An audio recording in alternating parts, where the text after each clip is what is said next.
तो विश्व के भूगोल के अंतर्गत आज हम अफ्रीका महाद्वीप के बारे में समग्रता से डिटेल में एक एक विषय वस्तु को पढ़ने जा रहे हैं। यानी कि अफ्रीका महाद्वीप का समग्र पूरा अफ्रीका महाद्वीप आज आपके लिए आसान बन जाएगा, बहुत ज्यादा आसान बन जाएगा। कुछ खास नहीं है। देखो, विश्व भूगोल में मैपिंग की क्लासेस में मैंने आपको दो महादेश कोशिश यही की है कि चीजों को बहुत फास्ट फॉरवर्ड और चीजों को करवा दूं, और उस दिशा में उत्तरी अमेरिका महाद्वीप और दक्षिणी अमेरिका महाद्वीप हमारा हो चुका है। आज हम अफ्रीका में चल रहे हैं। और अफ्रीका जो है, देखा जाए तो क्षेत्रफल की दृष्टि से तथा जनसंख्या की दृष्टि से, दोनों ही दृष्टिकोणों से दूसरे स्थान पर आता है। ठीक है, अफ्रीका महाद्वीप तो क्षेत्रफल बहुत ज्यादा है, लगभग 54 देश है इसमें, 54 देश। और 54 देशों के साथ साथ आप पाएंगे तो यहाँ पर 49 देश जो है आपके वो इस महाद्वीप पर अवस्थित है, बाकी 5 द्वीपीय देश भी हैं इसमें। तो सभी चीजों को एक एक करके समझेंगे, देखने का प्रयास करेंगे हम, और जितने भी तथ्य होंगे, फैक्ट होंगे, डेटा होंगे, सब आपके दिमाग में चले जाएंगे। बस इत्मीनान से सुनो मुझे, सुनने के साथ साथ बीच बीच में जो आपको लगे लिखते भी जाओ। लिखना जरूरी है क्योंकि हाथ भी चलता रहेगा तो मन भटकाव नहीं। ठीक है, तो यहाँ पर देखिए मानचित्रण के माध्यम से चीजों को एक एक करके देखेंगे, कोई भी दिक्कत वाली बात नहीं। पहले कुछ राजनीतिक मानचित्रण इसका देख लेते हैं, और राजनीतिक मानचित्रण के बाद फिर मैं आपको इसका भौतिक मानचित्रण दो भागों में इसको बांट करके हम देखेंगे। तो सबसे पहले देखिए, अफ्रीका को हम कुछ इस तरीके से बांट रहे हैं। ठीक है, और इसकी जितनी भी कंट्रीज होंगी साथ साथ उनको भी देखते जाएंगे। आप देखिए, अफ्रीका को हमने टोटल ये मुख्य तौर पे देखें तो 5 भागों में विभाजित किया गया है। 6 भागों में भी इसको विभाजित कर सकते हैं, बट मैंने यहाँ पर अभी से 5 भागों में विभाजित। ठीक है, पहला आपका नॉर्थ अफ्रीका, इसका राजनीतिक मानचित्रण ये आप देख रहे हैं, ये नॉर्थ अफ्रीका है पूरा का पूरा। ये नॉर्थ अफ्रीका, उत्तरी अफ्रीका नंबर 1। नंबर 2 पे है आपका पश्चिमी अफ्रीका, वेस्ट अफ्रीका। नंबर 3 पे है आपका सेंटर अफ्रीका। नंबर 4 पे है आपका ईस्ट अफ्रीका। और नंबर 5 में है आपका सदर्न अफ्रीका। ठीक है, 5 भागों में बांट करके इसको देखते हैं। यहाँ पे बहुत सारे द्वीप फैले हुए हैं, तो द्वीपों को हम पूर्वोत्तर के तौर पे देख लेते हैं। ठीक है, नॉर्थ ईस्ट अफ्रीका के तौर पर उनको बांट करके देख लेते हैं। सबसे पहले हम उत्तरी अफ्रीका की बात करें तो उत्तरी अफ्रीका में कौन कौन से द्वीप और देश हैं। चूंकि इसमें 54 देश है तो मैं सारे देशों के नाम और ये सारी चीज नहीं पढ़ाऊंगा, मैं यहाँ पे बस रफली आपको बता देता हूँ। तो इसमें आपका अल्जीरिया, कैनरी द्वीप समूह, सांता क्रूज, सेउटा, मिस्र, लीबिया, ठीक है, ये सब, मोरक्को, सूडान, ट्यूनीशिया, ये सारे देश, और पश्चिमी सहारा वाला क्षेत्र जो आपका यहाँ तक ये पूरा का पूरा फैला हुआ है उत्तरी अमेरिका। पूर्वी अमेरिका वाला क्षेत्र जो है ये हॉर्न ऑफ अफ्रीका है आपका। इसमें कई सारे देश हैं आपके, केन्या, मेडागास्कर, मलावी, मॉरिशस, ठीक है, मोजाम्बिक, ये सारे हैं आपके। और इसमें जो पूर्वोत्तर अफ्रीका, यहाँ पे देखिए ये अफ्रीका की सींग कही जाती है, इसको बोलते हैं हॉर्न ऑफ अफ्रीका। ये आप देख रहे हैं, हॉर्न ऑफ अफ्रीका, अफ्रीका की सींग कहा जाता है इसको। ठीक है, तो इसमें सोमालिया है, जिबूती है, इरिट्रिया है, अभी देखेंगे इसमें कौन कौन सी कंट्री है। ठीक है, तो ये भी इसके अंतर्गत सम्मिलित होता है। मध्य अफ्रीका में Angola, Cameroon, Central African Republican, Chad, Congo गणराज्य, इस तरीके से देश है। दक्षिणी अफ्रीका जो है इस महाद्वीप का दक्षिणी भाग है, बोत्सवाना, लेसोथो, नामीबिया और दक्षिण अफ्रीका, स्वाजीलैंड, ये देश आपके सम्मिलित है। और पश्चिमी अफ्रीका में काफी सारे देश हैं यहाँ पे, बुर्किना फासो हो गया, बेनिन हो गया, गिनी हो गया, आइवरी कोस्ट हो गया, लाइबेरिया हो गया, माली, मार्टिनिया, नाइजीरिया, ये सारे देश यहाँ पर आते हैं। तो ओवरऑल इसको हम 5 भागों में, और साथ में द्वीपों को यदि आप देख लें तो 5 भागों में प्लस द्वीप, इसको बांट करके हम देखते हैं आपके अफ्रीका। ठीक है, तो राजनीतिक तौर पे टोटल इसमें 54 देश है, 54 देश है। ठीक है, इसमें एक देश जो मिस्र है वो अंतर महाद्वीपीय देश है। मिस्र 2 महाद्वीपों में आता है मिस्र। यहाँ पे आप देख रहे हैं, ये है मिस्र, ये देश।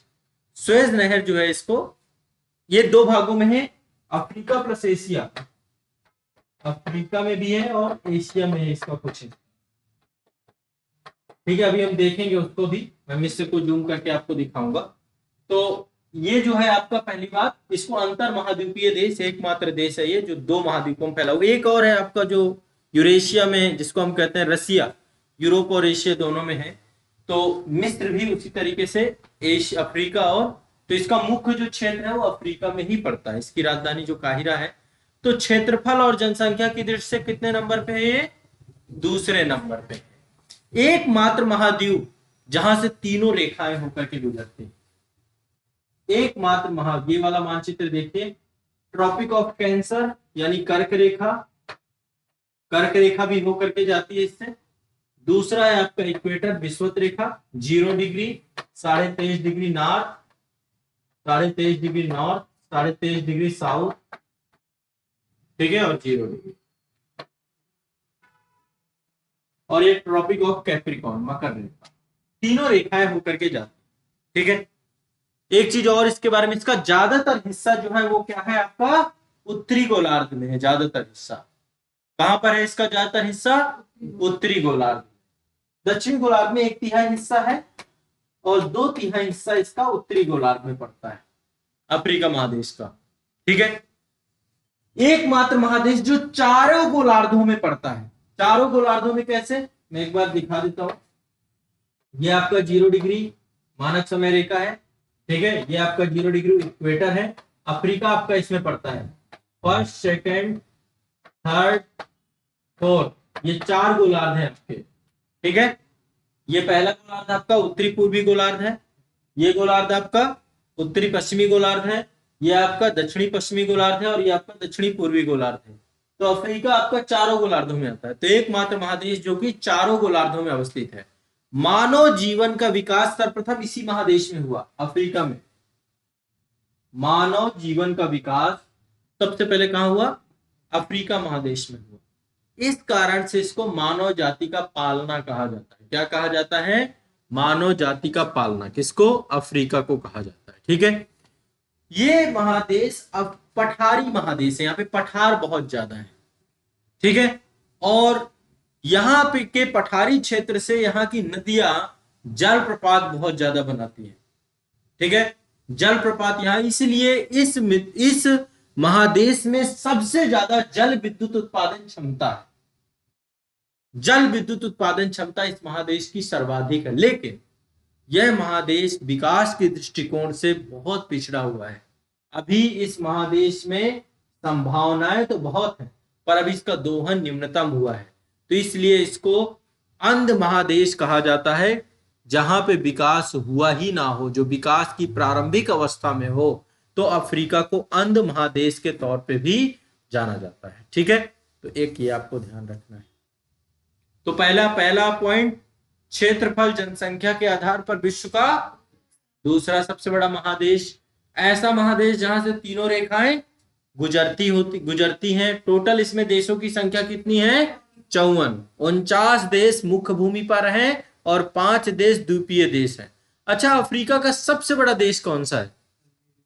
अल्जीरिया। याद कर लो, रट लो इस चीज को। यहां पर देखिए, ये जो देश आप देख रहे हैं ये है अल्जीरिया, सबसे बड़ा देश क्षेत्रफल के आधार पर। अल्जीरिया। सबसे छोटा देश कोई बताएगा? सबसे छोटा देश यहां पे बिखरे हुए हैं, ये है सेशल्स।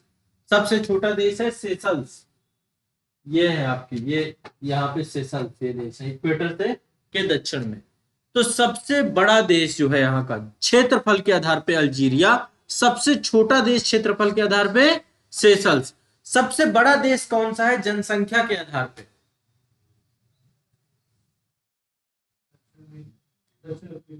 नाइजीरिया। सबसे ज्यादा जनसंख्या निवास करती है नाइजीरिया में। कहां निवास करती है? नाइजीरिया। सबसे ज्यादा जनसंख्या नाइजीरिया में पाई जाती है। तो ये आप देखिए, क्षेत्रफल के आधार पे आपका अल्जीरिया है, यहाँ पे ये है अल्जीरिया, ठीक है। आप देखेंगे क्षेत्रफल के हिसाब से, और ये मरुस्थलीय देश है, यहाँ पे पूरा सहारा का मरुस्थल फैला हुआ है इस पूरे क्षेत्र में, ठीक है। और नाइजीरिया यहाँ का जो है सबसे बड़ा जनसंख्या के आधार पे देश है। ये है आपका नाइजीरिया, नाइजर के नीचे यह है नाइजीरिया, अबुजा इसकी राजधानी, ठीक है। नाइजीरिया में 2 जनजातियां पाई जाती हैं मुख्य तौर पे। पहली जनजाति का नाम है हाउसा जनजाति। हाउसा जनजाति के लोग जो है कृषक जनजाति हैं, खेती करते हैं। और दूसरी जनजाति है फुलानी जनजाति। अभी यहाँ पे मतलब जनजातियां बहुत सारी रहती हैं यहाँ पे, इसीलिए इसे मानव जाति का पालना भी कहता है, जनजातियों का देश भी कहा जाता है। फुलानी पशुपालक जनजाति है जो नाइजीरिया में पाई जाती है। तो दो प्रकार की जनजाति यहाँ पर पाई जाती है, ठीक है। इसके अलावा यहाँ इसका अफ्रीका महादेश में एक द्वीप भी है जो कि सबसे बड़ा द्वीप है मेडागास्कर। ये हिंद महासागर का सबसे बड़ा द्वीप है, ठीक है, मेडागास्कर। ये भी इसका एक हिस्सा है अफ्रीका महादेश का, ठीक है। अफ्रीका महादेश का ही हिस्सा है आपका मेडागास्कर, हिंद महासागर में अवस्थित सबसे बड़ा देश, ठीक है, द्वीप। हाँ,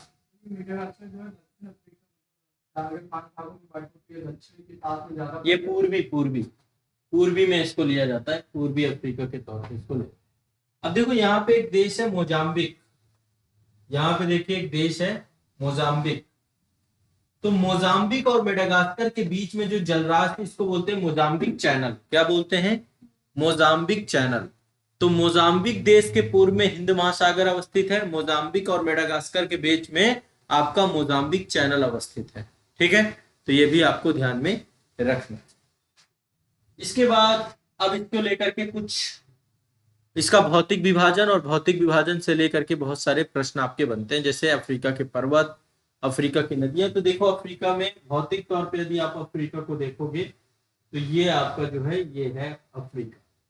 भौतिक तौर पे यदि आप देखें तो अफ्रीका में ये डेजर्ट वाला उत्तर में इसका डेजर्ट है पूरा का पूरा, ये मरुस्थलीय क्षेत्र है। तो उत्तर का ये महान मरुस्थलीय क्षेत्र जिसको सहारा डेजर्ट कहते हैं, एक हिस्सा इसका ये है, ठीक है। बीच में जो है ग्रासलैंड एरिया है, ग्रासलैंड कह सकते हैं या सवाना क्षेत्र है। यहाँ पे सवाना घास के मैदान पाए जाते हैं, सवाना घास के मैदानी क्षेत्र, सवाना मैदान। और यहाँ पर बेल्ट पाए जाते हैं, शीतोष्ण कटिबंधीय दक्षिणी अफ्रीका में बेल्ट पाए जाते हैं, इनको हम बाद में देखेंगे। तो यहाँ पर देखिए भौतिक तौर पे पठार है, ज्यादातर इसमें पठार पाए जाते हैं। जो ये आपका इथोपिया वाला क्षेत्र है ये भी अपलैंड एरिया है। यहाँ पे कटंगा प्लेट्यू है, ये भी अपलैंड एरिया है। पूर्वी प्लेट्यू ये भी आपका अपलैंड एरिया है। तो यहाँ पे ज्यादातर भूमि पठारी है और वो पठारी भी शुष्क मरुस्थलीय क्षेत्र है। 3 बड़े मरुस्थल यहाँ पे पाए जाते हैं, सहारा का मरुस्थल, कालाहारी मरुस्थल और नाबिब मरुस्थल। 3 मरुस्थल आपके अफ्रीका में पाए जाते हैं, ठीक है। तो यहाँ पर पठार है, यहाँ पे पर्वतीय क्षेत्र भी है, पर्वत श्रेणियां भी है कुछ, मैं भी बताऊंगा आपको।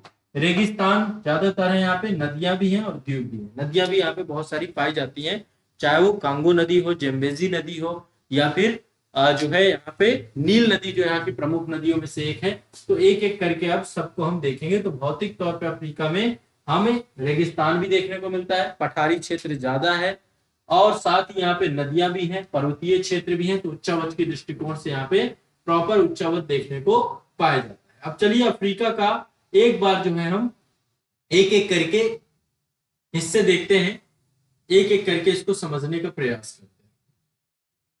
सबसे पहले हम अफ्रीका के पर्वतों से हम स्टार्ट करेंगे कि अफ्रीका के पर्वत कौन कौन से हैं, ठीक है। अब इनको आपको याद करते जाना है, जैसे पिछले सेशनों में मैंने आपको याद करवाया है वैसे ही इन सेशनों में भी आपको चीजों को याद करना है।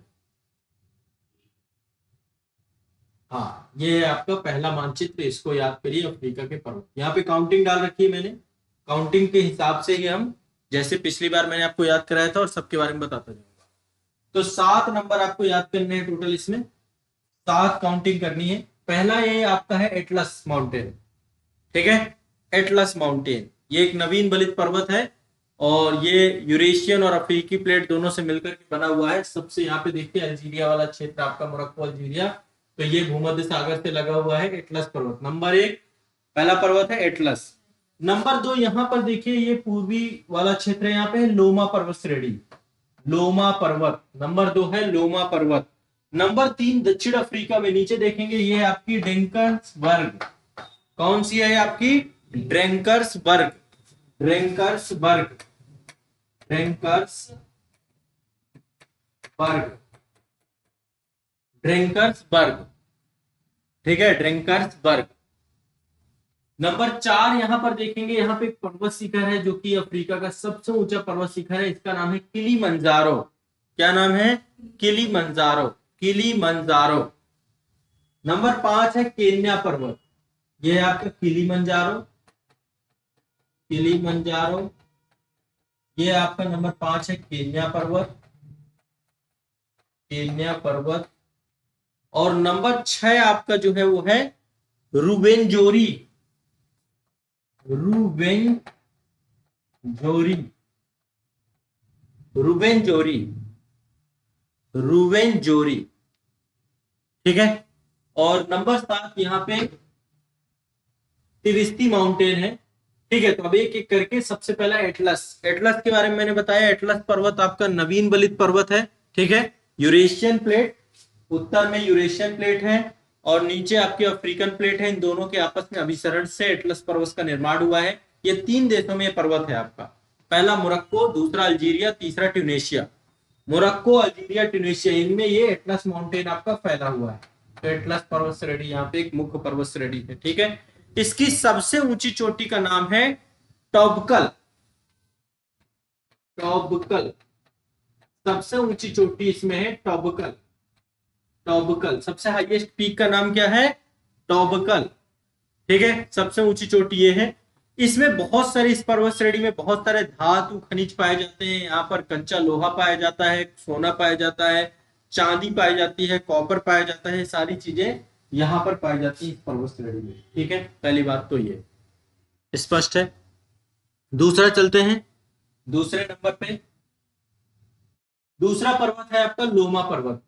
ये है आपका लोमा। पहला एटलस, एटलस रट लेना, कहां पे है? 3 देश मैंने बताया, मोरक्को, ट्यूनीशिया और अल्जीरिया, याद कर लीजिएगा। लोमा पर्वत जो है आपका मुख्य तौर पे 2 देश हैं आपके जो पूर्वी क्षेत्र में अवस्थित है। एक तो गिनी है और दूसरा है गिनी और सियरा लियोन, सियरा लियोन, गिनी और सियरा लियोन, 2 देशों में अवस्थित है पर्वत, सियरा लियोन। ठीक है, तो गिनी और सियरा लियोन पर अवस्थित है। इसी पर्वत से अफ्रीका की एक प्रमुख नदी नाइजर नदी का उद्गम होता है। इसकी सबसे बड़ी चोटी का नाम है विनतु मानी, विनतु, विनतु मानी, सबसे ऊंची चोटी का नाम है विनतु मानी।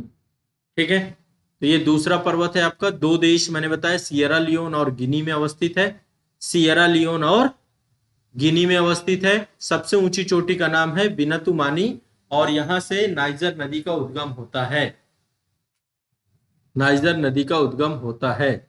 नेक्स्ट है आपका ड्रिंकर्सबर्ग, ये आप तीसरे नंबर की चोटी।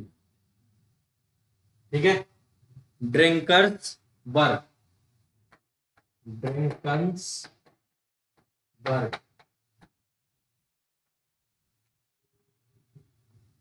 ये आपका दक्षिण अफ्रीका के सबसे दक्षिणी भाग में अवस्थित, ये भी एक आपका प्राचीन बलित पर्वत है। दक्षिणी अफ्रीका देश का पूर्वी हिस्सा है, ये उसमें अवस्थित है या पूरे अफ्रीका महाद्वीप के दक्षिण में अवस्थित है। इसकी सबसे ऊंची चोटी का नाम है लेनियाना, लेनियाना, सबसे ऊंची चोटी का नाम लेनियाना। और इस पर्वत श्रेणी से ऑरेंज नदी का उद्गम होता है। तो अभी नदी हम देखेंगे, ड्रिंकर्सबर्ग से ही ऑरेंज नदी निकलती है जो कि दक्षिणी अफ्रीका महादेश की प्रमुख नदी है। क्लियर है? अब देखिए यहाँ पे जो यहाँ का सबसे हाईएस्ट पीक है उसका नाम है किलीमंजारो। दरअसल किलीमंजारो एक पर्वत शिखर है। कैसा पर्वत है? ये ज्वालामुखी पर्वत है आपका। तो ये तंजानिया में पड़ता है। कहां पे पड़ता है? तंजानिया में। ये क्या है आपका? ज्वालामुखी है। अब ये सुसुप्त है, ज्वालामुखी पीक है आपका।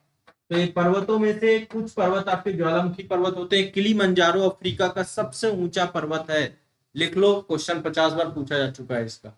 यह पर्वत अफ्रीका के भ्रंश घाटी के पास अवस्थित है। यहाँ पे अफ्रीका में रिफ्ट वैली है, भ्रंश घाटी है, महान रिफ्ट वैली। तो अभी मैं बताऊंगा, यहाँ पे बहुत सारी झीलें हैं रिफ्ट वैली वाले क्षेत्र में, तो रिफ्ट वैली आपको दिखाऊंगा। ठीक है, और इस पर्वत में आप देखेंगे तो ये पर्वत आपका इक्वेटर के पास अवस्थित है, मतलब यहीं से पास में इक्वेटर जाता है, विषुवत रेखा जाती है। लेकिन इस पर्वत के ऊपर इसकी हाइट इतनी है कि यहाँ पर जो ग्लेशियर्स है, अब वैसे बहुत तेजी से ग्लेशियर पिघल भी रहे हैं, लेकिन ये पर्वत भी किससे ढका हुआ? ऊपर हिमाच्छादित है। तो कोई भी पर्वत श्रेणी 4000 मीटर से ऊपर जैसे ही होती है वैसे उसमें हिमरेखा स्टार्ट हो जाती है। ठीक है, तो यहाँ पर अब इसमें भी लगातार खबरें आती रहती हैं कि यहाँ पे ग्लेशियर बहुत तेजी से पिघल रहे हैं। ठीक है, ये तंजानिया में, ये क्वेश्चन भी आपको याद रखना है। तंजानिया में आपका पड़ता है कौन सा पर्वत? माउंट किलिमंजारो, याद रखना है इसके बारे में। अगला पर्वत चलते हैं, अगला है केन्या पर्वत। ठीक है, तो केन्या आपका दूसरा पर्वत है, दूसरा सबसे ऊंचा पर्वत है केन्या पर्वत, और ये भी एक ज्वालामुखी पर्वत है। कैसा है? ज्वालामुखी पर्वत है, और ये आपका विषुवत रेखा वाले क्षेत्र में अवस्थित है। केन्या देश में पड़ता है आपका ये, और विषुवत रेखा क्षेत्र में अवस्थित है। किस में अवस्थित है? विषुवत रेखा के बिल्कुल पास। ठीक है, यहाँ पे केन्या राष्ट्रीय उद्यान भी इसके अंदर अवस्थित है, जो कि यूनेस्को की विश्व धरोहर सूची में सम्मिलित किया गया है। इसके भी जो ग्लेशियर्स हैं बहुत तेजी से पिघल रहे हैं। तो दो कारण है, एक तो आपका चूंकि ये विषुवत रेखा के पास है, दूसरा कारण है ग्लोबल वार्मिंग। ठीक है, अगला पर्वत है आपका रुवेनजौरी पर्वत। ये आप देख रहे हैं रुवेनजौरी पर्वत। रुवेनजौरी पर्वत जो है कांगो प्रजातांत्रिक गणराज्य में अवस्थित है, डीआरसी में, कांगो डेमोक्रेटिक रिपब्लिकन कांगो में अवस्थित है आपका रुवेनजौरी पर्वत, कांगो प्रजातांत्रिक गणराज्य डीआरसी। ठीक है, और युगांडा में भी, मतलब कुछ हिस्सा इसका युगांडा तक विस्तृत है, तो दो देशों में अवस्थित है, कांगो प्रजातांत्रिक गणराज्य और युगांडा में आपका रुवेनजौरी पर्वत अवस्थित है। ये भी एक ज्वालामुखी पर्वत है और अफ्रीका की महान भ्रंश घाटी के पास अवस्थित है। अफ्रीका का तीसरा सबसे ऊंचा पर्वत शिखर है। तो पहला किलिमंजारो, ये भी ज्वालामुखी शिखर, केन्या पर्वत और रुवेनजौरी, ये तीनों आपके क्या हैं? ठीक है, तो यहाँ पर भी ये चूंकि विषुवत रेखा के पास ये भी अवस्थित है, बहुत बड़ी मात्रा में यहाँ पे जैव विविधता पाई जाती है, और इसमें रुवेनजौरी राष्ट्रीय उद्यान अवस्थित है। ठीक है, यहाँ पर तांबे और कोबाल्ट के भंडार पाए जाते हैं। ठीक है, और इस पर्वत पे जो ग्लेशियर्स हैं, उस ग्लेशियर से ही नील नदी को भी पानी मिलता है, नील नदी के जल के स्रोत के तौर पे हैं, और इस पर्वत को चंद्रमा का पर्वत भी कहा जाता है। ठीक है, इस पर्वत को चंद्रमा का पर्वत कहा जाता है। ठीक है, तो इसका एक नाम चंद्रमा का पर्वत भी आप पाएंगे। तो ये अफ्रीका के पर्वत हो गए। एक बार फिर से हम थोड़ा सा क्विकली फास्ट रैपिड देखते हैं। पहला एटलस है, दूसरा लोमा है, तीसरा डेंकन वर्क्स है, चौथा किलिमंजारो, फिर केन्या और रुवेनजौरी। ठीक है, 6 पर्वत आपको याद होने चाहिए। चलो अब मैं आपको पठार याद कराता हूँ, जितने भी है यहाँ के पठार, इनको भी याद कर लीजिए। ये आपके यहाँ पे टोटल हमें 7 संख्या इसकी भी देखनी है। दिवेस्ती पर्वत रेंज है, छोटा है, उसको कोई बहुत ज्यादा महत्वपूर्ण नहीं है, वो आपका रेगिस्तानी क्षेत्र में अवस्थित। देखो अब यहाँ पे 7 ये आपके मतलब पठार, चूंकि यहाँ पे पठार उच्च भूमि अपलैंड एरिया बहुत ज्यादा है, तो अफ्रीका में 7 पठार हमें देखने हैं। पहला ये पठार आपका पड़ता है गिनी वाले क्षेत्र में, जिसका नाम है फाउटा जालौन पठार। नंबर 1 है फाउटा जालौन, फाउटा जालौन, फाउटा जालौन। नंबर 2 है जोस का पठार। नंबर 1 है फाउटा जालौन, नंबर 2 है जोस का पठार, नंबर 3 है आपका बी का पठार। यहां पे ये है आपका बी का पठार, बी प्लेट्यू, ये आपका नंबर 3 है बी का पठार। ठीक है, नंबर 4 है आपका कटंगा का पठार, कटंगा प्लेटू, कटंगा का पठार। ठीक है, नंबर 5 है आपका बृहत कारु, ग्रेट कारु पठार, ये है आपका ग्रेट कारु पठार। ठीक है, नंबर 6 है पूर्वी अफ्रीकन पठार, ये आप देख रहे हैं, ये पूरा का पूरा आपका पूर्वी अफ्रीकन पठार है। और नंबर 7 है यूथोपियन हाईलैंड एरिया या यूथोपियन उच्च भूमि। तो टोटल 7 प्रमुख पठार है, ऐसे और भी बहुत सारे पठार हैं यहाँ पे। ठीक है, लेकिन 7 प्रमुख पठार हैं। पहला है आपका फाउटा पठार, नंबर 2 है जोस का पठार, तीसरा है कटंगा पठार, नंबर 4 है बी का पठार, फिर बृहत कारु पठार, फिर आपका पूर्वी अफ्रीकन पठार, और फिर आपका यूथोपियन उच्च भूमि। ठीक है, अब एक एक पठार के बारे में बात करेंगे। फाउटा जालौन की बात करें तो फाउटा जालौन जो आपका है, यह गिनी के पठार, मतलब गिनी में अवस्थित है। पहली बात तो गिनी, यहाँ पे एक देश है गिनिया, गिनी में अवस्थित है फाउटा का पठार आपका। ठीक है, और ये जो है अफ्रीका के जल विभाजक का काम भी करता है। ठीक है, दूसरा है जोस का पठार। जोस का पठार 2 देशों में अवस्थित है, पहला है नाइजर, ऊपर नाइजर है और नीचे नाइजीरिया है, नाइजर और नाइजीरिया, नाइजीरिया के बारे में मैंने क्या तथ्य बताया था? सबसे ज्यादा जनसंख्या में बड़ा, जैसे उत्तर भारत में देखें तो उत्तर प्रदेश जनसंख्या में सबसे ज्यादा, और क्षेत्रफल में कौन है? क्षेत्रफल में नंबर 1 राजस्थान, उत्तर प्रदेश चौथे नंबर पे है। ठीक है, यूपी फोर्थ नंबर, इसलिए यूपी स्पेशल पढ़ने की बहुत जरूरत है आपको। ठीक है, फाउटा जालौन आपका गिनी में स्थित पठार है। जोस का पठार आपका 2 देशों में है, नाइजर और नाइजीरिया में अवस्थित है। नाइजीरिया की राजधानी अबुजा, नाइजीरिया की राजधानी अबुजा इसी पठार पर स्थित है। इस पठार पर टिन के भंडार पाए जाते हैं। किसके पाए जाते हैं? टिन के भंडार पाए जाते हैं। इस पठार पर टिन के भंडार पाए जाते हैं। किसके भंडार पाए जाते हैं? टिन के भंडार पाए जाते हैं। इस पठार पर टिन के भंडार पाए जाते हैं। ठीक है, इसके बाद नेक्स्ट है आपका कटंगा प्लेट्यू। कटंगा प्लेट्यू आपका पाया जाता है कांगो रिपब्लिकन, माफ करेगा, कांगो प्रजातांत्रिक गणराज्य में। कहां पर है आपका? डीआरसी, डेमोक्रेटिक रिपब्लिकन कांगो, इसमें है कटंगा प्लेट्यू आपका अवस्थित है। और जाम्बिया में अवस्थित है। जाम्बिया और 2 देशों में है, कांगो, डेमोक्रेटिक रिपब्लिकन कांगो और जाम्बिया में अवस्थित है। यहां पर भी तांबे और कोबाल्ट के भंडार बहुत सारे पाए जाते हैं। ठीक है, यहीं से जो है लुआलाबा नदी का उद्गम होता है और बाद में इसी से इसकी कई सारी धाराएं मिलकर कांगो नदी का निर्माण करती हैं। तो कटंगा प्लेटू ही देखा जाए तो कांगो नदी की का जो उद्गम होता है इसी पठार से होता है। यहाँ की प्रमुख नदी है कांगो नदी। ठीक है, कांगो नदी विषुवत रेखा को 2 बार काटती है। अभी बी का पठार बताई, कटंगा बताया।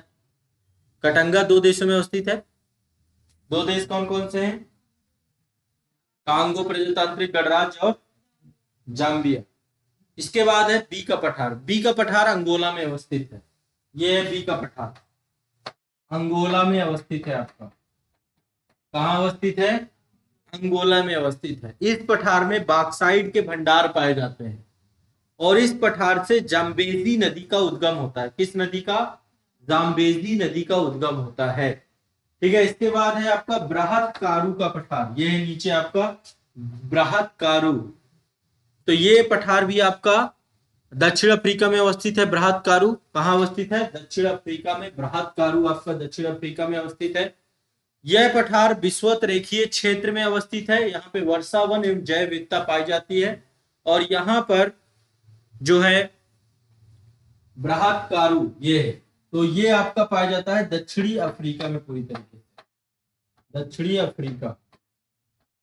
ठीक है, इसमें चूंकि आपको पता है ये मकर रेखा से नीचे अवस्थित है। ये पठार आपका मकर रेखा है यहीं पे, यहीं से मकर रेखा होकर के जाती है पूरा 23.5 डिग्री नॉर्थ। ये है ट्रॉपिक मकर रेखा, ये है। तो एक तरीके शीतोष्ण कटिबंधीय पठार के तौर पे इसको आप देखते हैं। ये शीतोष्ण कटिबंधीय पठार है आपका बृहत कारु का पठार।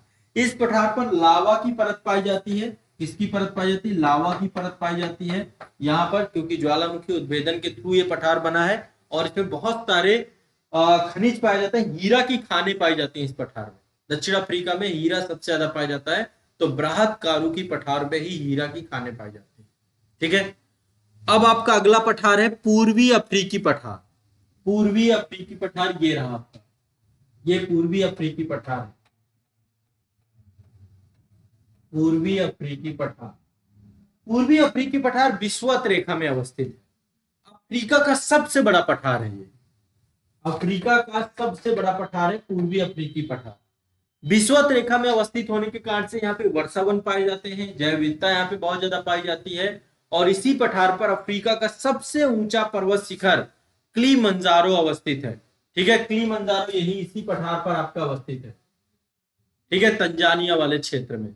यहाँ पे बहुत सारी ज्वालामुखी चोटियां भी पाई जाती हैं और इसी पठार पर अफ्रीका की सबसे बड़ी मीठे पानी की झील विक्टोरिया झील यहाँ पर अवस्थित है। तो अफ्रीका की सबसे बड़ी झील आपकी विक्टोरिया झील है। विक्टोरिया झील से ही आपकी व्हाइट नील नदी का उद्गम होता है, वहीं से व्हाइट नील आपकी निकलती है। ठीक है, तो इसमें कई सारी झीलें अवस्थित हैं। लेक टना लेक भी यहीं पे अवस्थित है। ठीक है, और केन्या वाले क्षेत्र में यहाँ पर बहुत सारी मात्रा में चाय खेती की जाती है, इसीलिए केन्या विश्व में चाय उत्पादक देशों में से प्रथम स्थान पे आता है। उत्पादक और निर्यातक के रेशियो बदलता रहता है, हर साल के डेटा चेंज होते रहते हैं, लेकिन केन्या में चाय की खेती इसी पठार पे की जाती है और इस पठार में मसाई जनजाति के लोग निवास करते हैं। ठीक है, तो ये आपका पूर्वी जो है उच्च भूमि क्षेत्र है, पूर्वी पठारी क्षेत्र है। अगला है आपका यूथोपियन आइलैंड क्षेत्र। ये जो आपका यूथोपिया वाला क्षेत्र है, तो यहाँ पर भी ये क्षेत्र में भी गर्म और शुष्क परिस्थितियां पाई जाती हैं। इस पठार में बहुत सारी लवणीय झीलें पाई जाती हैं। इस पठार पे जो है जिबूती वाला क्षेत्र, इसी पठार पे जिबूती एक छोटा सा देश है आपका जो हॉर्न ऑफ अफ्रीका का हिस्सा है। इसमें असल झील जो पाई जाती है वो भी आपकी लवणीय झील है। लेक टना, जिससे आपकी ब्लू नील निकलती है। नील नदी की दो ब्रांचेस है, एक आपकी व्हाइट नील है, दूसरी आपकी ब्लू नील है। तो ब्लू नील लेक टना से निकलती है, व्हाइट नील लेक विक्टोरिया से निकलती है। तो जो आपकी लेक टना है वो आपकी इसी पठार पे इथोपियन उच्च भूमि पर ही अवस्थित है, आपकी लेक टना।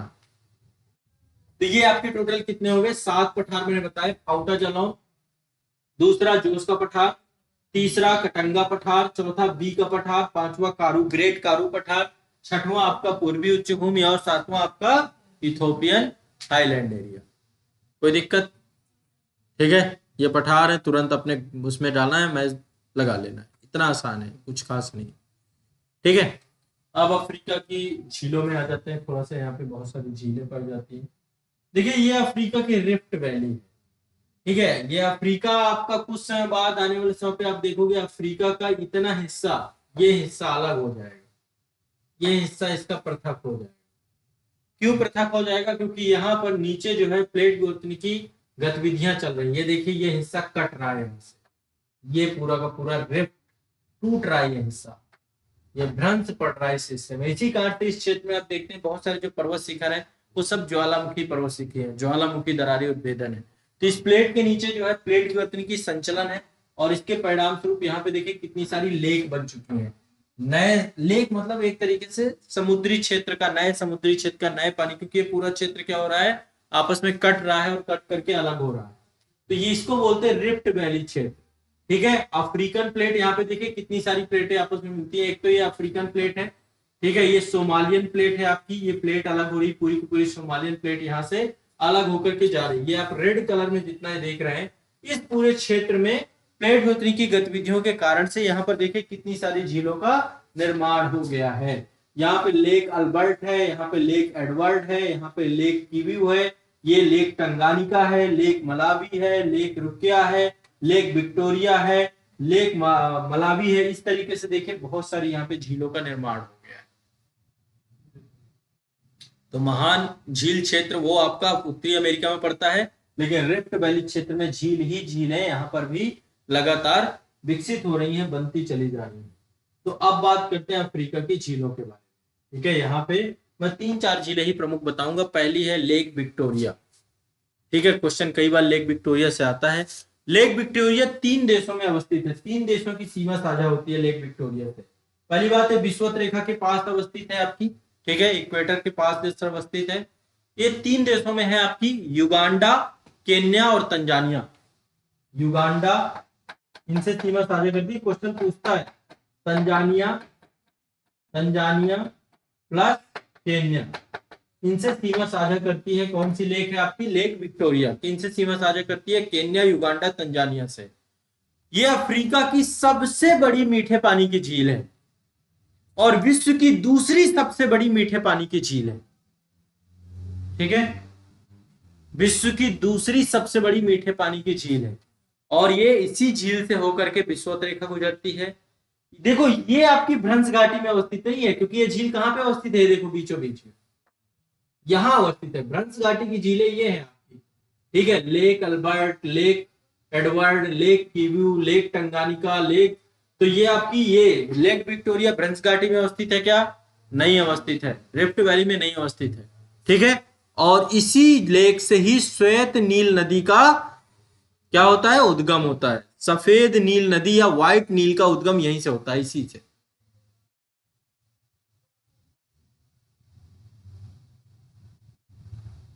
कोई दिक्कत? चलो पहले नंबर पे आपकी विक्टोरिया झील है, ठीक, लेक विक्टोरिया। नंबर 2 पे आपकी जो झील है इसका नाम है टंगानिका झील। टंगानिका, ये है आपकी नंबर 2 झील, ये लेक टंगानिका। इसको मैं रिफ्ट वैली, ये रिफ्ट वैली की झील है, ये है लेक, बिल्कुल लंबी लंबी झील है ये पूरी पूरी, ये है लेक टंगानिका, ठीक है। तो लेक टंगानिका आपकी 4 देशों से होकर के गुजरती है, 4 देशों की सीमा में अवस्थित है। 4 नहीं, माफ करिएगा, 2 देशों में, 2 देश हैं। एक आपकी है डेमोक्रेटिक रिपब्लिकन कांगो, DRC, ठीक है, डेमोक्रेटिक रिपब्लिकन कांगो, DRC, और दूसरा तंजानिया, इधर तंजानिया है, इस तरफ आपका तंजानिया है, और इधर आपका डेमोक्रेटिक रिपब्लिकन कांगो, ठीक है। तो मुख्य तौर पे डेमोक्रेटिक रिपब्लिकन कांगो तथा तंजानिया के बीच अवस्थित है। ये भ्रंश घाटी क्षेत्र में अवस्थित है और विश्व की सबसे लंबी झील है, ठीक है। टंगानिका क्या है? विश्व की सबसे लंबी झील है, विश्व की दूसरी सबसे गहरी झील है, विश्व की दूसरी सबसे गहरी झील में भी ये आती है, ठीक है। इसके बाद एक झील है आपकी यहाँ पे 3 नंबर, जिसका नाम है लेक चाड। ये है आपका, इसमें देखिए ये है आपकी लेक चाड। ये तीसरी झील है लेक चाड। यह आपकी नाइजीरिया, नाइजर, चाड और कैमरून देशों के साथ सीमा साझा करती है। 4 देश हैं इसमें, ठीक है। इधर नाइजीरिया है, नाइजीरिया, ठीक है। दूसरे नंबर पे यहां पे है नाइजर, कैमरून और चाड। यहां पे आपका ये चाड है, ठीक है, इधर आपका कैमरून है। तो 4 देशों के साथ सीमा साझा करने वाली झील है लेक चाड। ये मीठे पानी की झील है और निरंतर ये सिकुड़ती जा रही है, धीरे धीरे इस झील का अस्तित्व अब खत्म होता जा रहा है, ठीक है। और इस झील में जो है ये अंतःस्थलीय अपवाह तंत्र इसमें पाया जाता है, क्योंकि इसमें 4 ही नदी गिरती है। एक नदी है जो आकर के इस झील में अपना जल गिराती है, तो अंतःस्थलीय मतलब नदी समुद्र तक न पहुंच के वो इसी झील में अपना जल गिराती है, ठीक है। तो अंतःस्थलीय नदी तंत्र जो है इसमें पाया जाता है, 4 ही नदी इसमें जल गिराती है इस नदी में, ठीक है। क्लियर है, स्पष्ट है। बाकी बहुत सारी झीलें हैं इसमें, बहुत सारी झीलें जो मैंने रिफ्ट वैली में आपको बताई हैं, ठीक है, वो आपको पता होना चाहिए। ये देखिए, ये आपका है, ये देखिए आपका ये नाइजर सीमा साझा जो कर रहे हैं देश, एक तो नाइजीरिया है, फिर नाइजर है आपका, ठीक है। यहाँ पे भी ये लेक चाड ये आपकी ऐसे सिकुड़ती जा रही, खत्म होती जा रही, सूखती जा रही है। फिर ये लेक चाड इधर है, ये कैमरून है इसके साथ सीमा, और इधर आपका चाड, ठीक है। टोटल आपकी इधर कैमरून है, कैमरून, ठीक है। अभी आपका अब नदियों के बारे में बात करेंगे। बाकी देखो यहाँ पे और बहुत सारी झीलें एक बार मानचित्र में आप देख लीजिएगा। एक तो सबसे पहले यहाँ पे एक बार क्रम देख लेते हैं, ठीक है, उत्तर से दक्षिण क्रम। सबसे ऊपर है लेक तुर्काना, ठीक है, ये रिफ्ट वैली की है आपकी। लेक तुर्काना के बाद लेक अल्बर्ट, ठीक है, लेक अल्बर्ट के बाद लेक एडवर्ड नीचे है आपकी।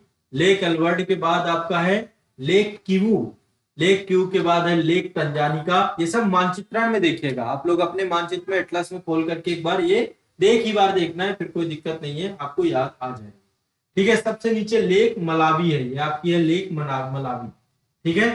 तो ये आपकी यहाँ पे बहुत सारी लेक अवस्थित है ग्रेट लेक एरिया में, रिफ्ट वैली वाले क्षेत्र में, ठीक, ठीक है। यहाँ पे बहुत सारी है, यहाँ पे एक लेक रूडोल्फ भी है, छोटी छोटी बहुत सारी झील है। लेक न्यासा है यहाँ पे, तो एक बार आप इसको जरूर देखें। चलिए आगे चलते हैं, रिवर के बारे में बात।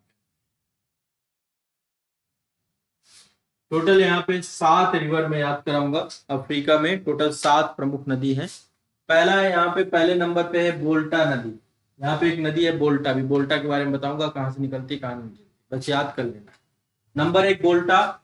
नंबर 2 नदी जो आपके है नाइजर नदी, नंबर 2 नाइजर। नंबर 3 नदी है कांगो नदी, नंबर 3 नदी है कांगो नदी। नंबर 4 नदी जो आप यहाँ पे देख रहे हैं, ये नंबर 4 नदी है जाम्बेजी नदी। Number 1 Volta, number 2 Niger, number 3 Congo, number 4 Zambezi, number 5 है ऑरेंज नदी, यहाँ पे देखो ऑरेंज नदी है, और नंबर 6 है लिम्पोपो नदी। नंबर 6 लिम्पोपो और नंबर 7 नील नदी। ये 7 प्रमुख नदियां हैं अफ्रीका की। फिर से एक बार मैं नाम याद कराता हूं। पहला है वोल्टा नदी, दूसरा है नाइजर नदी, नंबर 3 कांगो नदी, नंबर 4 जम्बेजी नदी, नंबर 5 ऑरेंज नदी, और इसके बाद लिम्पोपो और नील। ठीक है, अब इसके बाद यहां पे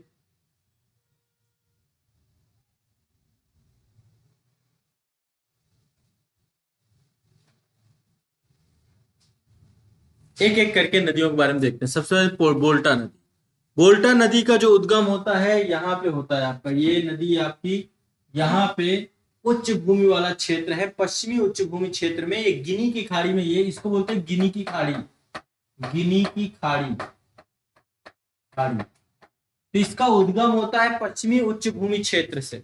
ये आपका अफ्रीका का पश्चिम वाला क्षेत्र है, पश्चिमी उच्च प्रदेश से होती है और गिनी की खाड़ी में जल गिराती है। ये घाना की प्रमुख नदी है। वोल्टा बहती है घाना में, घाना देश है यहाँ पे, तो घाना की प्रमुख नदी है। ठीक है, और इस नदी पर असोसोम्बो बांध अवस्थित है, जिसमें जो है बोल्टा झील निर्माण होता है। ये नदी बोल्टा झील का निर्माण करती है। यहाँ पे एक झील भी बनती है जिसका नाम है बोल्टा झील। यहाँ पे एक बांध है जिस बांध का नाम है अशोक सोम्बा, माफ करेगा, अकोसोम्बा झील, अकोसोम्बा बांध, अकोसोम्बा बांध। ठीक है, तो इस पे बोल्टा झील का निर्माण होता है। तो बोल्टा कहाँ की प्रमुख नदी है? घाना की। कहाँ की प्रमुख नदी है? घाना। ठीक है, एक चीज और यहाँ पे एक आपको बता देता हूँ फैक्ट। क्षेत्रफल की दृष्टि से बोल्टा झील विश्व की सबसे बड़ी कृत्रिम झील है, इसलिए इंपॉर्टेंट। मानव निर्मित मतलब मानव के द्वारा बनाई गई। मानव निर्मित झील समझते हैं जब हम कोई बांध बनाते हैं तो बांध के पीछे एक बड़ा जलाशय बन जाता है और वो झील में कन्वर्ट हो जाता है। ठीक है, तो बोल्टा झील आपकी विश्व की सबसे बड़ी मानव झील है। ठीक है, तो पहला आपका बोल्टा क्लियर हो गया। दूसरी नदी है यहाँ पे नाइजर नदी। नाइजर नदी लोमा पर्वत से निकलती है। लोमा पर्वत मैंने आपको बताया था। ठीक है, लोमा पर्वत से आपकी नाइजर नदी निकलती है। ये नदी आप देख रहे हैं, ये है नाइजर नदी, ये आपकी बह रही है। ठीक है, लोमा पर्वत से रही है यहाँ पे, गिनी वाले क्षेत्र में मैंने आपको बताया था, यहाँ पे लोमा पर्वत। तो लोमा पर्वत श्रेणी से नाइजर नदी निकलती है और गिनी की खाड़ी में जल गिराती है। ये गिनी की खाड़ी है, गिनी की खाड़ी में जल गिराती है। ठीक है, नाइजर नदी के डेल्टा क्षेत्र में पेट्रोलियम पाया जाता है। ठीक है, और यह पश्चिमी अफ्रीका की सबसे लंबी और प्रमुख नदी है। नाइजर नदी पश्चिमी अफ्रीका की सबसे लंबी और प्रमुख नदी है ये। ठीक है, इस नदी को घुमाव वाली और मोड़ वाली नदी भी कहा जाता है। इस नदी को घुमाव वाली और मोड़ वाली नदी भी कहा जाता है। ये काफी ज्यादा देख रहे हैं, घुमाव और मोड़ इसमें सबसे ज्यादा देखने को मिलते हैं। तो ये आपकी नाइजर नदी हो गई। अगली नदी है कांगो नदी। यहाँ पे देखिए, कांगो नदी कई सारी नदियों की धाराओं से मिलकर बनती है। बहुत सारी नदियों की धाराएं मिलकर के कांगो नदी का निर्माण करती है। ठीक है, और ये सब कटंगा प्लेटू से निकलने वाली नदियां होती हैं। ये अटलांटिक महासागर में जल गिराती है। कटंगा प्लेटू से बहुत सारी नदियां निकलती हैं, उन सभी नदियों से मिलकर कांगो नदी मिलती है।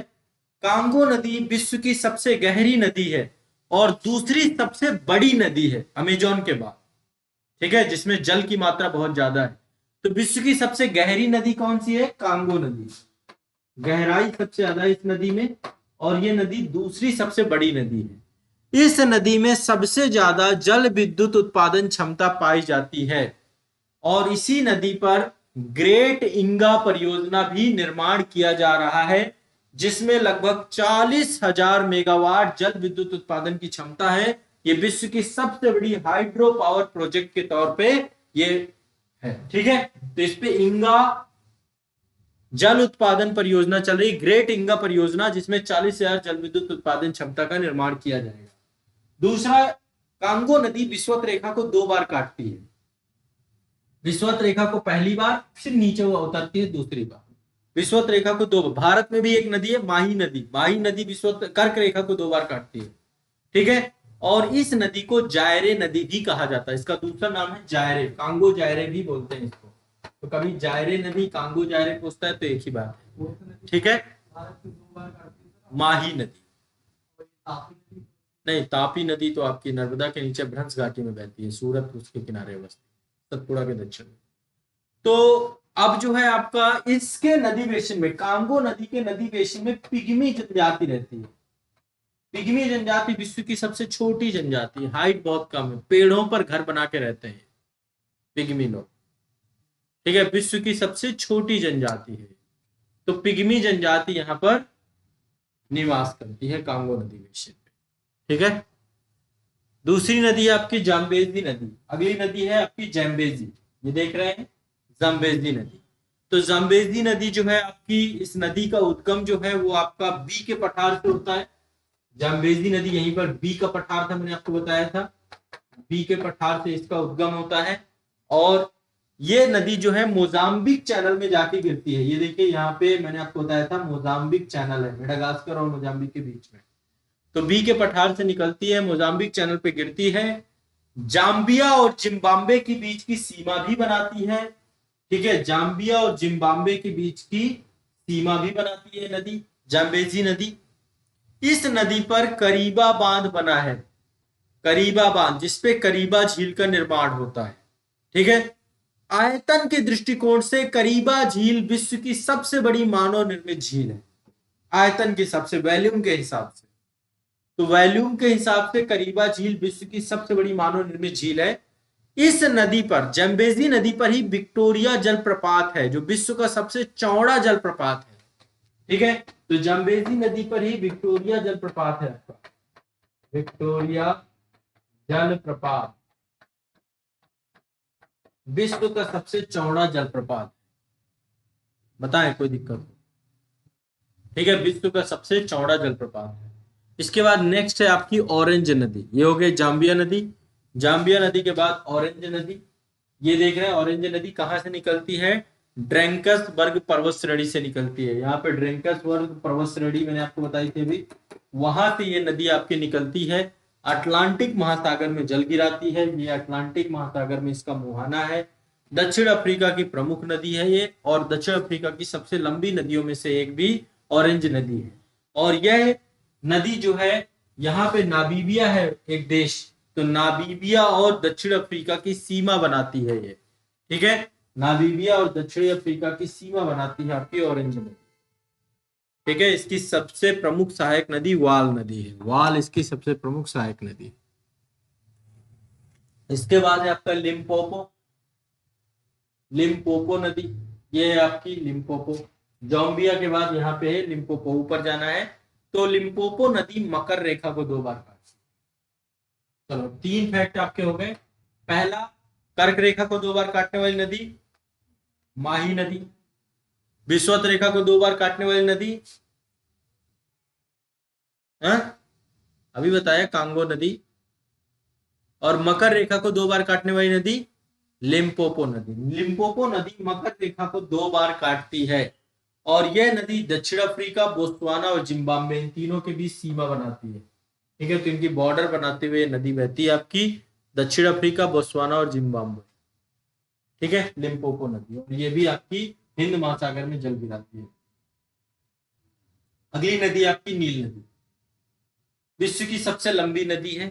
ठीक है, उद्गम कहां से होता है? सूडान की राजधानी खार्तूम, जहां पे देखो पहले तो व्हाइट नील के तौर पे निकलती है विक्टोरिया झील से, तब तक ये नील नदी नहीं है, तब तक ये व्हाइट नील है। फिर यहाँ पे लेक ग्रेट विक्टोरिया से निकलती है।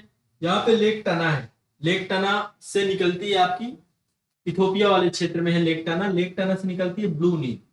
ब्लू नील और व्हाइट नील दोनों सूडान में जाके मिल जाते हैं। ठीक है, सूडान की राजधानी है खार्तूम, खार्तूम में ये मिल जाती है। वहां पर श्वेत नील और ब्लू नील आपस में मिलती हैं, मिलने के बाद ये नील नदी बन जाती है, नील रिवर बन जाती है। ठीक है, अभी इस पे बड़ा विवाद चल रहा है कि सूडान जो है यहाँ पे बांध बना रहा है, तो मिस्र जो है इसका लगातार ऑब्जेक्शन कर रहा है, क्योंकि आपको पता है कि बांध बन जाएगा तो पानी का जल जो है क्या हो जाएगा? कंट्रोल हो जाएगा, पानी नदी सूख जाती है बांध बनने के बाद। जब अतिरिक्त जल होता है तभी नदी का प्रवाहित किया जाता है, विलुप्त हो जाती है, मृतप्राय हो जाती है। जो सहायक नदियां आगे मिलती हैं वही उसे जिंदा करती हैं। तो ऐसे में मिस्र को नील नदी का उपहार कहा जाता है। तो यदि मिस्र सूख गया तो समझिए फिर पूरा का पूरा देश, क्योंकि ये क्या है? रेगिस्तानी क्षेत्र है, पूरा रेगिस्तान है मिस्र भी। लेकिन नील नदी ने क्या किया है, मिस्र को हरा भरा कर दिया है। तो नील नदी के बेसिन में जो है चावल की खेती और कपास की खेती बहुत ज्यादा की जाती है। विश्व की सबसे लंबी नदी है और इसका उद्गम जो है व्हाइट नील के तौर पे होता है विक्टोरिया से, और ये जाकर के भूमध्य सागर में जल गिराती है। ये आपका मेरिडियन सी है आपका, यहाँ पर आए जाकर जल गिराती है। ठीक है। और मिस्र अपनी जलापूर्ति के लिए पूरी तरीके से नील नदी पर निर्भर है, इसलिए मिस्र को नील नदी का उपहार कहा जाता है। मिस्र ने इस नदी पर आस्वान बांध बनाया है। कौन सा बांध बनवाया? आस्वान बांध बनवाया है। और ये नदी डेल्टा बनाते हुए, मिस्र के डेल्टा, नील नदी का डेल्टा विश्व के सबसे उपजाऊ डेल्टाओं में से एक है, और मिस्र की सभ्यता इसी नदी के किनारे विकसित हुई है। और यहां पर मिस्र का सबसे प्रमुख शहर जो है अलेक्जेंड्रिया यहीं पर अवस्थित है। जितने भी मिस्र के प्रमुख शहर हैं सारे नील नदी के किनारे अवस्थित है। ठीक है, तो ये आपको जानना चाहिए। अब देखो, अफ्रीका में नदी हो गया, पहाड़ हो गए, पर्वत हो गए, पठार हो गए, झील हो गए, ये सारी चीजें हो गई आपकी। कुछ यहाँ पे बेसिक फैक्ट, यहाँ पर देखिए एक जल संधि है जिसका नाम है जिब्राल्टर जल संधि। जिब्राल्टर जल संधि पर यूके का कब्जा है, जबकि ये स्पेन है। यहाँ पे स्पेन है और इधर मोरक्को है। स्पेन और मोरक्को के बीच में जिब्राल्टर जल संधि यूरोप को अफ्रीका से अलग करती है। ठीक है, तो जल संधि जो मतलब एक तरीके से, और ये भूमध्य सागर को अटलांटिक महासागर से जोड़ती है, जिब्राल्टर जल संधि। ये भी आपको पता होना चाहिए। तो जिब्राल्टर जल संधि यूरोप को अफ्रीका से अलग करती है, या अटलांटिक महासागर को भूमध्य सागर से जोड़ती है। और विश्व के प्रमुख जो है सबसे व्यस्ततम मार्गों में से, यहाँ से आप देखते हैं एशिया से यूरोप का होने वाला व्यापार जो होता है, यहाँ से अरब सागर में गल्फ ऑफ अदन से होते हुए रेड सी से होते हुए सुएज नहर, और सुएज नहर से होते हुए भूमध्य सागर, फिर जिब्राल्टर जल संधि, और फिर अटलांटिक महासागर में व्यापार होता है, यूरोपीय देशों के साथ व्यापार होता है। ठीक है, इसके बाद जो है आपको पता है कि मोरक्को और जिब्राल्टर यूके में, मतलब जिब्राल्टर एक छोटा सा क्षेत्र है जो यहाँ पर है, स्पेन के दक्षिण में अवस्थित है। बिल्कुल लास्ट पॉइंट है। कई बार स्पेन ने युद्ध की धमकियां भी दी, कार्रवाई करने के लिए बोला कि भैया ये क्षेत्र मुझे लौटा दो, लेकिन आपको पता है इसका वाणिज्यिक महत्व कितना है, स्ट्रेटेजिक महत्व, इसलिए यूके इसे देना नहीं चाहता। ठीक है, अब दक्षिण अफ्रीका में बहुत सारे घास के मैदान पाए जाते हैं, जैसे कि मैंने आपको घास के मैदान बहुत सारे पढ़ाए भी थे पिछले सेशन में। ये देखिए, तो यहाँ पे जो घास के मैदान पाए जाते हैं, ये देखिए अलग अलग से आपके उत्तरी अमेरिका में प्रेरी पाए जाते हैं। ठीक है, शीतोष्णकटिबंधीय घास के मैदान दक्षिण अफ्रीका में पंपास अर्जेंटीना में पाए जाते हैं। सेल्वास आपके क्या है, वर्षा वन थे आपके, और लानोस आपके वेनेजुएला वाले क्षेत्र में, कंपोस आपके घास के मैदान थे जो कि ब्राजील में पाए जाते हैं। वैसे ही आपके यहाँ पर सवाना पाए जाते हैं अफ्रीका में, और बेल्ट पाए जाते हैं। ठीक है, सवाना और बेल्ट पाए जाते हैं। तो सवाना घास के मैदान विषुवत रेखा के दोनों ओर पाए जाते हैं। ठीक है, चूंकि यहाँ से विषुवत रेखा होकर जाती है, तो आप देखेंगे ये सवाना घास के मैदान है। मैं एक बार आपको दिखा देता हूँ, दोनों तरफ पाए जाते हैं सवाना घास के मैदान, 30 डिग्री नॉर्थ एंड साउथ में, 0 डिग्री के दोनों तरफ। ये आपका 0 डिग्री है, ये आपके सवाना और ये आपकी सवाना। तो पहली बात, ये उष्णकटिबंधीय घास के मैदान है। ठीक है, और ये विषुवत रेखा के दोनों ओर पाए जाते हैं। यहाँ पे लगभग 75 से 100 सेंटीमीटर वर्षा होती है, और बहुत ज्यादा वर्षा नहीं होने के कारण से, ये बहुत ज्यादा वर्षा नहीं है, इस कारण से यहाँ पे लंबी, मोटी और पौष्टिक घास का विकास होता है। या इस घास के मैदान पे विश्व के सबसे बड़े स्थलीय जीव पाए जाते हैं, यहाँ पर सबसे ज्यादा। और इस पे वन्य जीवों के, इतने सारे वन्य जीव होने के कारण से ये क्षेत्र हमेशा शिकार के लिए लोकप्रिय रहा है। यहाँ पे बहुत ज्यादा वाइल्ड लाइफ है, इसलिए लैंड ऑफ बिग गेम कहा जाता है इस क्षेत्र को, लैंड ऑफ बिग गेम। लोग शिकारी जो थे पहले, अब तो सारी चीजें प्रतिबंधित हो चुकी हैं, तो यहाँ पे बहुत सारे जीव पाए जाते हैं, बड़े बड़े घास के मैदान पाए जाते हैं। ठीक है, इसके बाद दूसरा है बेल्ट, उष्णकटिबंधीय घास के मैदान है। अफ्रीका के घास के मैदानों को क्या कहा जाता है? उष्णकटिबंधीय सवाना, ध्यान रखिएगा। इसके बाद दूसरा बेल्ट जो है, ये दक्षिण अफ्रीका में अवस्थित है, ये आपके बेल्ट। ठीक है, दक्षिण अफ्रीका में शीतोष्ण घास के मैदानों को बेल्ट कहा जाता है। ठीक है, और यहाँ पे लाल घास पाई जाती है, लाल घास पाई जाती है बेल्ट के मैदानों पे। ठीक है, और यहाँ पे मुख्य नदी वाल है, यहाँ पे एक ऑरेंज की सहायक नदी है, और वो बेल्ट से होकर के ही जाती है, और इसका ज्यादातर उपयोग पशुपालन के लिए किया जाता है। यहाँ पे पशुपालन सबसे ज्यादा होता है। इसके बाद हम डेजर्ट की बात करें तो अफ्रीका आपको पता है कि विश्व का सबसे बड़ा मरुस्थल के साथ साथ जो प्रमुख मरुस्थलीय क्षेत्र है वो अफ्रीका में ही है। सबसे बड़ा मरुस्थल सहारा का मरुस्थल है आपका, सहारा डेजर्ट है। ये आप देखिए विश्व का सबसे बड़ा डेजर्ट यही पाया जाता है, अफ्रीका में ही पाया जाता है। तो सहारा का मरुस्थल विश्व का सबसे गर्म मरुस्थल में से एक है।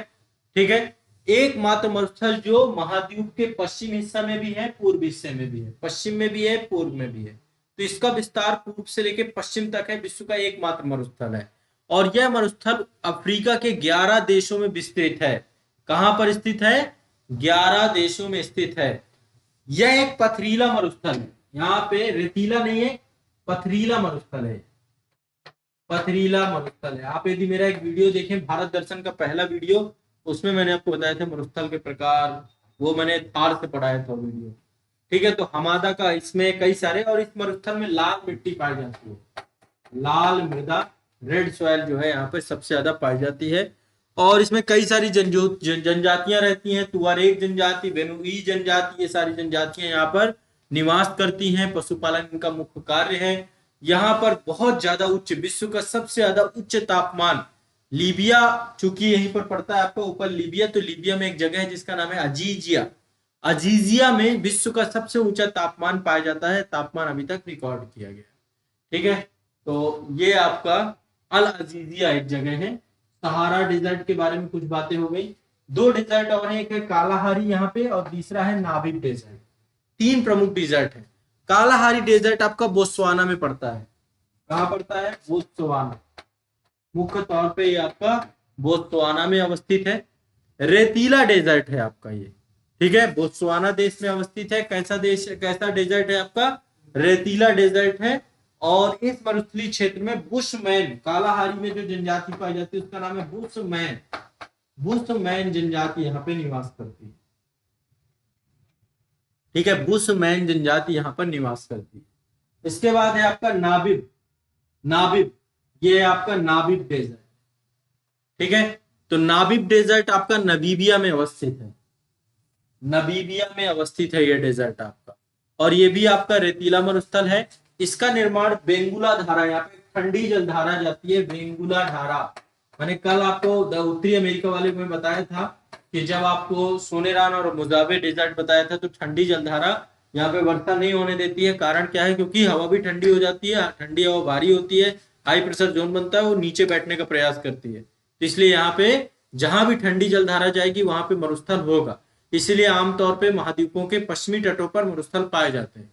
ठीक है, तो ये आपका बेंगुला जलधारा, नाबिब डेजर्ट मुख्य तौर पे जिम्मेदार है, तो ये भी ध्यान रखिएगा। और यह मरुस्थल यूनेस्को की विश्व धरोहर सूची में भी सम्मिलित है, क्योंकि यहाँ पर इस मरुस्थल में कोहरे से ढके हुए बालू का स्तूप पाए जाते हैं।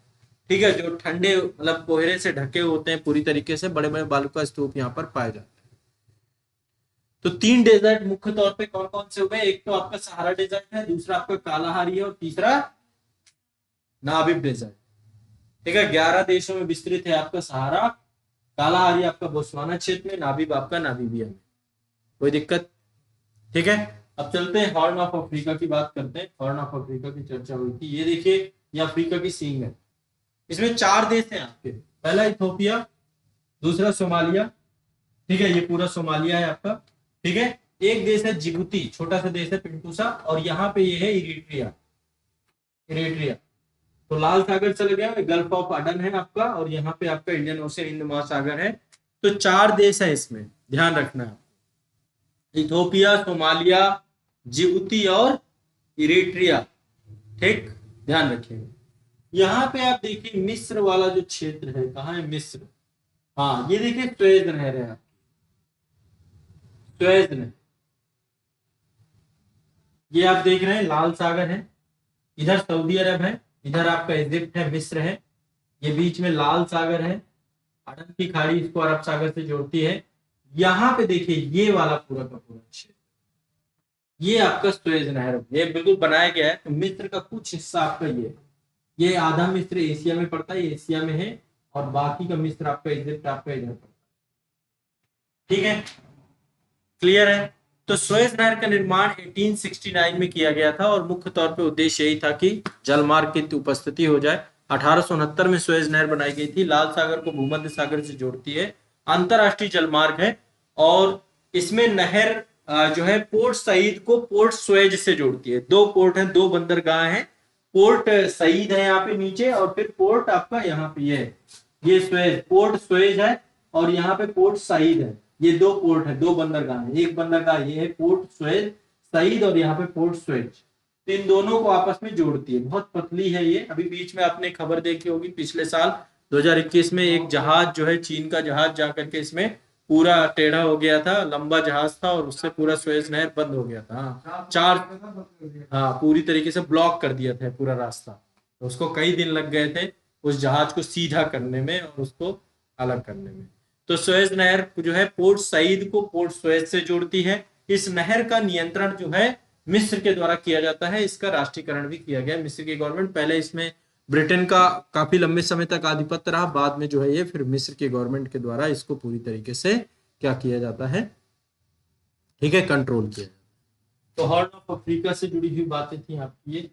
ये आप देख रहे हैं यहाँ पे, ये आपका जो मैंने आपको बताया, यहाँ पे देखिए ये अफ्रीकन रिफ्ट वैली है, ठीक है। अफ्रीकन रिफ्ट वैली है आपकी, भ्रंश घाटी, महान भ्रंश घाटी की बात कर रहे हैं।